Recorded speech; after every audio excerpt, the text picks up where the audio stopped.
So today we're talking about project release schedules and strategy. I can go a mile a minute. I told you to get out of my way. Hey, what's up everybody? It's Matt Steinfeld, and today I am talking about releasing projects and scheduling and strategy. And this is something that you're going to come across a lot, especially as you're getting into more research and looking into ways that you should be doing things as an independent artist. So if you type in a simple Google search, how to release an album, how far out should I set the date from today if I'm going to start doing promotions? What are all the things that I need to have in place? How should I release things? Whether that's releasing an album or releasing, or a more modern perspective is releasing singles. We're going to get into that today. And I want to start with just everything that needs to be put in place. I have an album that's coming out. I finished it a couple months ago, and I've been kind of debating and thinking through this whole process and what I should do and how I should do it. And I just wanted to share with you today what I've been thinking through and what I decided on. So first off, let's say you have a single or you have an album that you have finished. It doesn't really matter at this point what it is. It could just be one song. It could be 15 songs on an album. The first thing that you need to know is that if you're going to put it on the digital streaming platforms or the DSPs like iTunes or Amazon Music, Apple Music, Spotify, you have to go through a distributor like CD Baby, DistroKid, TuneCore, Ditto, all these other ones, Deezer, these ones that, not Deezer, but these, we've talked about these in my other videos. If you want to check those out, I go into the detail about what specific distributors I use and whatnot. So if you want to, go check that out. But once you get your songs through a distributor and they're on the platform, which typically takes between 1 to 2 weeks, depending on which distributor you use and what platforms you're delivering to. But let's say you know all that, you've done all that, and your songs have been sent to the distributors. Now, or you've chosen which distributor you want to go to, one of the things that you need to think about is how far in advance from the day that you send, or from the day that you hit submit on the distributor to the day that it's released. And there's usually a gap. There's a gap. You can't have your song go live the second you hit enter to send it to the distributor, because they have to send it to the platforms on your behalf and make sure everything's okay. So how should you do it? Well, regardless of what your strategy is, you want to have several weeks between the time that you submit the music to the distributor to send out to the platforms and the release date. And the reason why, and this is really the only reason in my opinion, is that once you send the music to the distributor, right, like CD Baby, DistroKid, TuneCore, is that it takes a little bit of turnaround time for that music to go live. And by live, I don't mean that it's released. Released is when it's on the streaming platforms and people can actually listen to it or buy it. But when it goes live is when you can see on the back end that Apple, Spotify, these other platforms have received it.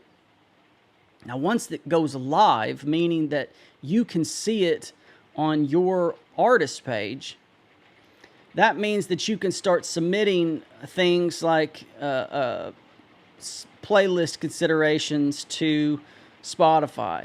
So once, say for example, you send the music to the distributor, let's say you use DistroKid. DistroKid will send the music to Spotify and the other platforms, and after a certain amount of turnaround time, it shouldn't take more than 2 weeks. And we'll talk about that in a second. But once Spotify receives it and you see that they've received it and they're counting down, until your release, you can actually send your music, one song from the project. Whether it's a single, you can send the single. If it's a CD, you can send one track from the album for what's called a Spotify consideration playlist. And what that does is that you send the song that you think is the best to a curated group of people that have Spotify playlists, and if it makes a match and they think that it's good and it fits their curated playlist, then you get accepted and you instantly get on a playlist for free. Now, this isn't some third-party thing. These are actually people who work for Spotify. This is a Spotify curated playlist, which is, I think, way more important and significant culturally than these third-party playlists that maybe someone has. Now, here's the thing. If this is your first project, if this is your first single, if this is your first album, you need to claim your artist page. And the only on when I say the artist page, I mean your artist page on the platforms like Apple Music, Spotify, things like that. Those are the two main ones. You can't, and I've made other videos on how to do this on Apple and Spotify, for example. You can only do this once your music is live, if it's your first time. If it's your first time to upload music, it takes an extra amount of time for that music to reach the platform. Once you've done it, they know exactly where to send it, and it's a quick match. If this is your first release, though, it takes an extra 3 or 4 weeks, at least it did for me to be able to see that Apple had received it, that Spotify had received it, and then I go into the back end, like Apple for Artists or Spotify for Artists. Then you can sign in, create a login, and then you can find which account's yours or which songs are yours, and you can add those to your artist page. So that makes the connection between the music, which could belong to anybody, to the artist, your own artist page, and now you're set. And you can, once you claim your artist page, you can handle all the back-end stuff and by back-end stuff, I mean all the things that happen before it's released into the world and people can listen to it.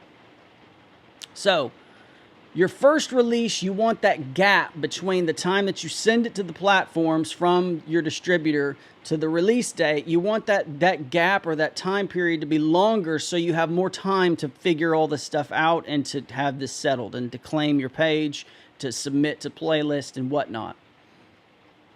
Once you've released something, that margin of time between the time that you send it to your distributors, through your distributors to your platforms to the release date when people can listen to it, it can be shorter because you don't have to do all these things. Now, that's more of how to and what to think about in terms of the main things that you need to have in place when you make a release. Now, if you've already made a release, that's already been taken care of. But I want to talk a little bit about strategy, and I want to talk about what some of the things that I've been reading and some of the more traditional ways that people have released albums, at least through the industry in the past. Now, first, let's talk about how people have typically released music in the past. And in the olden days, you would maybe make an album every 1 to 2 or 3 years. You would kind of just disappear and you would roll out maybe a 6-month release plan. And what I mean by that is you release a single and then maybe a couple months go by and you release another single. Maybe you release 3 singles over those 6 months, and then you drop the album. The singles create buzz, and then when the album drops and is released, then that's when you've reached, maximum marketing, where you've been building, you've been running ads, maybe you have a billboard, maybe you have some hosts on a TV show or a blog talking about your album that you've maybe convinced or paid to talk about it. You've sent your music to radio, and all that makes sense. All that makes sense for a record label and for artists who are famous and have the ability to have word of mouth about their albums pretty much organically. Well, that's not really the way things work anymore. As you've noticed, there's albums that have dropped, and I've been thinking of a few of albums that were highly anticipated, say, over the last 2 years, and I think of how much I've seen people talk about those albums since then. And the answer is, well, not that much. And that's the reason, and the reason is because attention is a lot shorter these days. Back in the day, and what's really strange, I'll just give you an example, but one strange example, and that's totally different than what I'm talking about, is Kendrick Lamar. He hasn't released an album in, I think, 3 or 4 years. His last album was Damn. And I know that he has an album coming out, but, he hasn't released an album in a very, very long time. And so that's kind of the exception to the rule, but he's also, a megastar. Well, because these attention spans of people have lowered, essentially, people have taken this digital streaming kind of era in a new direction in terms of release strategy, and that is to release more singles and more EPs. An EP is typically 5 songs or less. Once you get into the 6, 7, 8 song range, typically, I kind of consider an LP 10 songs, but anything over 4 or 5 songs is considered an album, a full length, a long play LP. At least that's what the distributors consider. So you can't drop a 10-song EP. That just doesn't make sense. But EPs and singles have become the go-to mechanism for releasing music nowadays, because you get more bullets, I guess you could call them, more chances to break into the culture, the mainstream, radio, whatnot. And remember when I was saying how when you submit, whether you submit a single or whether you submit an album, let's say, to Spotify, if you release a single, you can submit that single to a playlist, or if you release an album, you can pick one of those songs to release or to send to a Spotify playlist for consideration. Now, if you only release singles, then you have a chance to submit to a playlist every single time you release a single.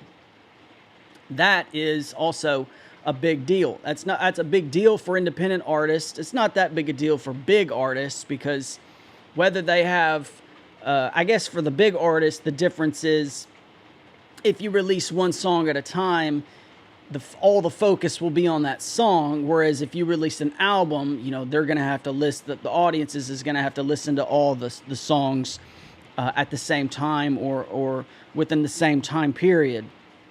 So maybe there'll be less focus on some songs than other songs, as opposed to releasing them all at the same time. But that's still talking about someone who has a big audience, who has a big following, who has the ability to break into the media. What about us small guys and gals? What about the independent artist that has very little following, that has very little engagement with their posts on social media, who has very little engagement with people other than their friends and family on the internet? Well, I've been thinking about this, and it's been something that I've been thinking through, because there's a part of me that wants to fall into this kind of new age, new way of doing things, which is to release singles. But for me, what I've been thinking about is, and this is after releasing three albums, four albums, one of them being a hip hop album and the other three being country albums. And the thing that I've come to the conclusion is that I've done various things for these albums. I've run ads. I've spent hundreds of dollars on ads, which I know isn't a lot of money compared to the millions sometimes labels spend on advertising and marketing. I know that. Spent hundreds of dollars on ads. Done various strategies of reaching out to different blogs, like Submit Hub is a website where you can submit 2 or 3 songs, I think every 4 hours. So you have to wait 4 hours to do it again. But that's basically free. And I've submitted to blogs through Submit Hub. I've called radio stations. I've DM'd influencers and people who review music or people who talk about music releases. I've done all these things. I've created YouTube videos and other ways to be on the internet in order to get connections and in order to meet new people and in order to steer and introduce people to my music. I've done a lot of these things. And I've done it consistently over 2 years. And the truth is that no matter what I do, there is a little bit difference in the results, but not much. And I'm not saying don't try. I'm not saying don't do those things. I'm going to do those things each time. But the issue is that I might be thinking about releasing things in a way that maybe the new school is doing it, but at my level, at my stage in my career, isn't necessarily the most valuable to me personally. And let me tell you what I mean by that. Now, I could release all these songs that I make as singles, and maybe that will give me more chance on Spotify to make into a playlist and whatnot. Maybe it will allow the people who do follow me to focus on one of those songs at a time. And there's ways to wrap up the singles that you release into an album afterwards. Let's say you release, let's say you have 10 songs that you would release as an album. You release 9 singles, and on the 10th single, you turn it into an album. That's one way of doing it. The codes and all the ways of identifying your music is easily seen by the platforms. And so it's easy to bundle a bunch of singles into an album afterwards. And that's what a lot of people do. But for me, here's just my opinion. And this is based on the results that I've had, but it's more based on what I would like to do. And here's the thing. I want to release albums. Albums are important to me because the songs typically fit together in some cohesive way, whereas I want to present a body of work. But here's another thing that I think is important. Other than just I like albums, I like to present a bunch of music at the same time, and I don't want to just make a bunch of singles. And it's easier for me and others to go to my page and to see 2 or 3, 4 albums rather than 50 random songs. Now, in terms of releasing albums versus singles, or whether it's your preference or not, there's an issue with releasing singles that I think is problematic. And the problem is that when you release one song at a time, yes, it gives you benefits of sending songs to playlists, but at the same time, if you hold on to your music, let's say you make a bunch of songs, you go to a studio and you record, let's say 15 songs, and you kind of sit on that music, right? It doesn't necessarily reflect, let's say you release a single every 2 or 3 months or once a month. If you have 10 songs, that's almost an entire year of releases. And what you've done in the meantime is always going to be released into the future. It's not what you're releasing. What you're releasing in this model is not what you're making right now.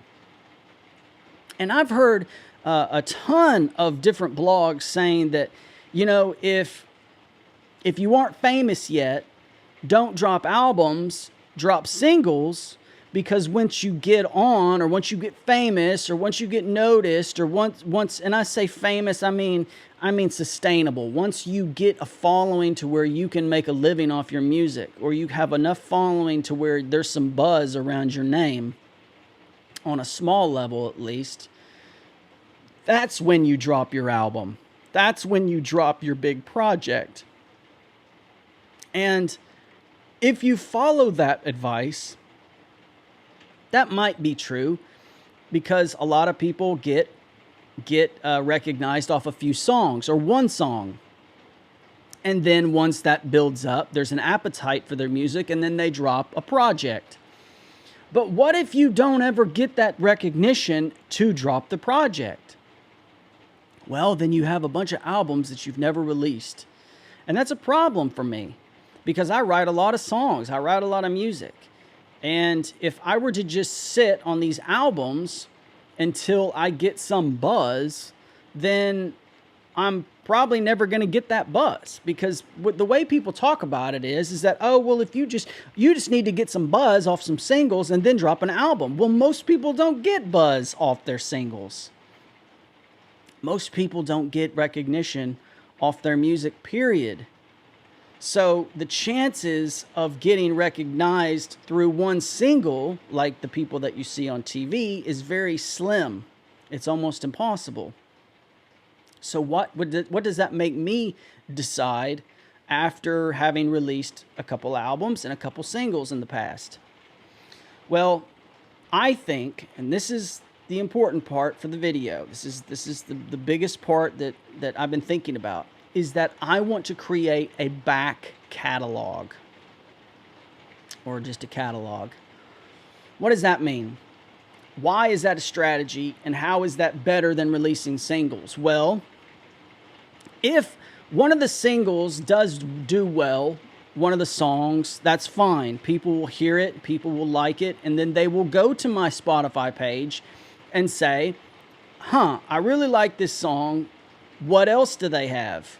And then what if they see these 4 albums that maybe never got a bunch of buzz, maybe never got a bunch of attention, but now that this person is somewhat of a fan, they're going to look to my page to see and find all of this music that I've released as I've made it over the years.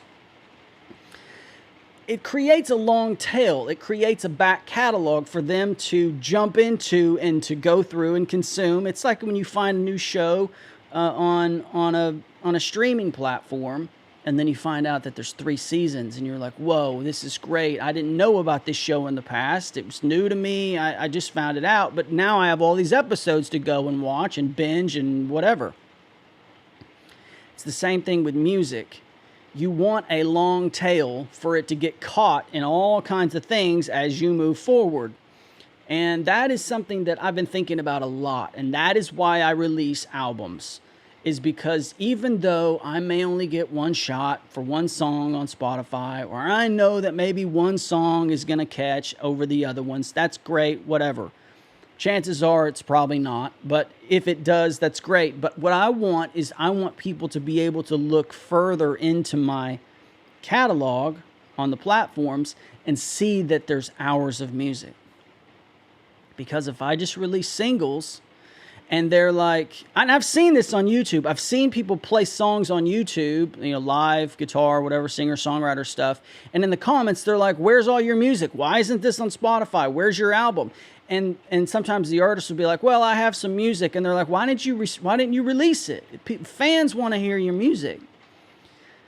So why would you sit on it just to match this modern strategy of stringing out singles one at a time, right? Just in the hopes that one of those songs is going to catch. Well, let's say one of those songs does catch, like we've been hearing about stars. These, 1 in a million, 1 in 10 million shot stars that get one song that goes to #1, and then they drop their album and they're famous. Well, what if you drop a single and you don't have the songs to back it up? What if someone goes and hears your single that's hot and goes to your Spotify, your Apple Music page, and there's no music there? And it's nothing, there's nothing there for them to listen to. You don't have a back catalog. You don't have a long tail. You don't have something to get them tangled in and to bring them into your musical vision, your musical world, your fandom, your fan base. That's what I'm doing. I'm trying to build a big catalog. And I don't see, look, if you haven't released an album yet, you haven't known firsthand the disappointment of no one listening. And that's normal. That's not criticism. That is my own personal experience. That's what my friends who've released music have said. And it's the truth. Your first album, the vast majority, 99.9 out of 100 people who release music will get hardly any listens other than their friends and family, if their friends and family listen. A lot of them don't.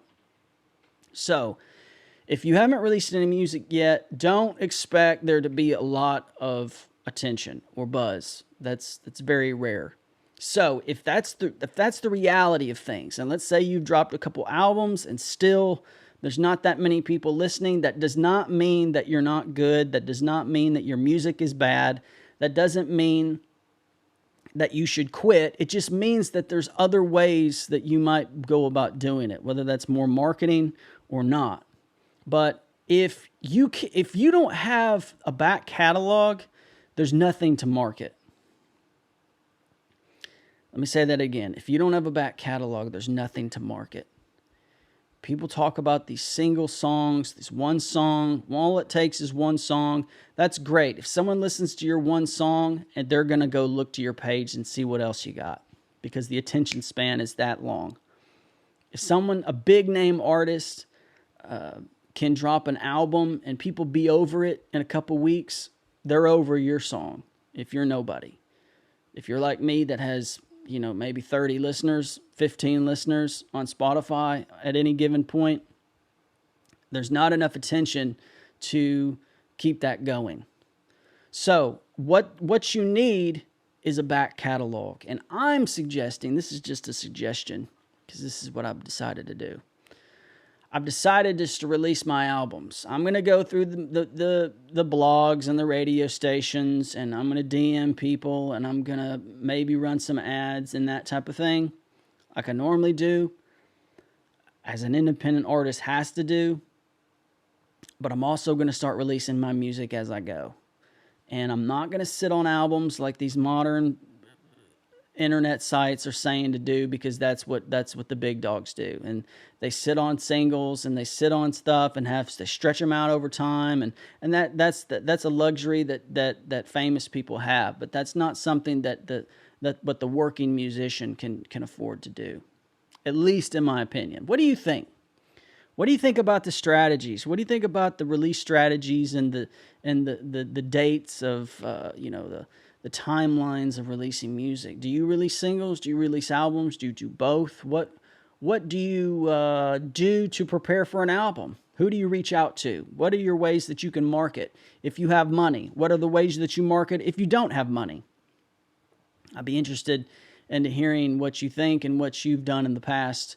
And I hope that the comment section here will be a way for us to help each other and to think through some of these issues. Thank you for watching. My next album comes out on July 23rd, 2021.